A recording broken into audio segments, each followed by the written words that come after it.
लोकशाहीचा बुलंद आवाज, रिपब्लिकन वार्ता, महाराष्ट्र। जायकवाडी धरण 100% भरलं। गोदावरीमध्ये पाण्याचा प्रचंड विसर्ग। पैठण शहरात पुराचं संकट। गागाभट चौक, मोक्षघाट पाण्याखाली।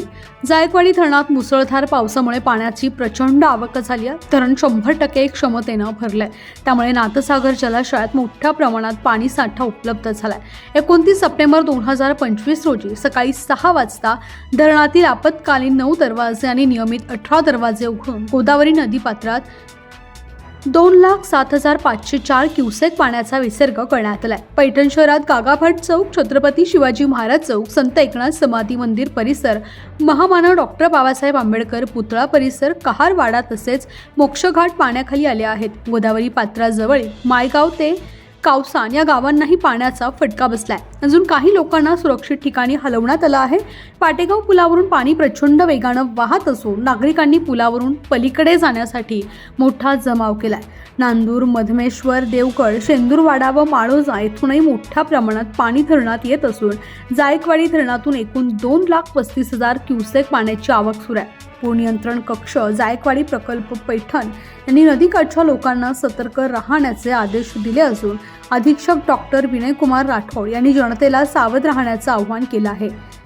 विसर्गात वेळोवेळी वाढ किंवा घट केली जाईल अशी माहिती प्रशासनाकडून देण्यात आली आहे। अरे भाई कहाँ से आ रहे तुम?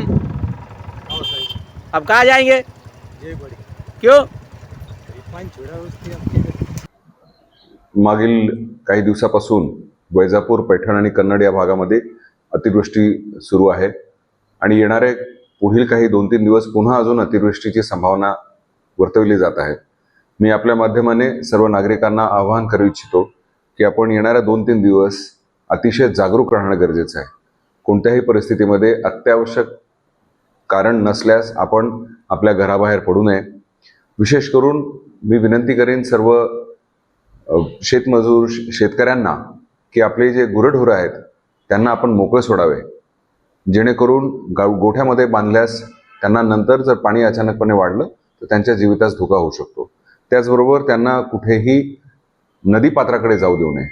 त्याचबरोबर आपल्या मुलांना यांना सुद्धा स्पष्ट आणि सज्जड समज द्यावा की कुठेही अशा ठिकाणी जाऊ नये जेणेकरून त्यांच्या जीवितास धोका होऊ शकतो।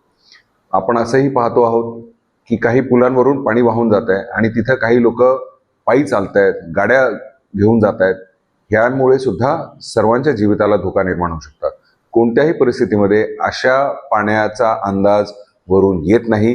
वरून जरी ते शांत वाटत असेल तरी आतला प्रवाह खूप मोठा असतो आणि अनेक वेळा अशा घटना घडल्यात की गाड्याच्या गाड्या वाहून गेलेल्या आहेत।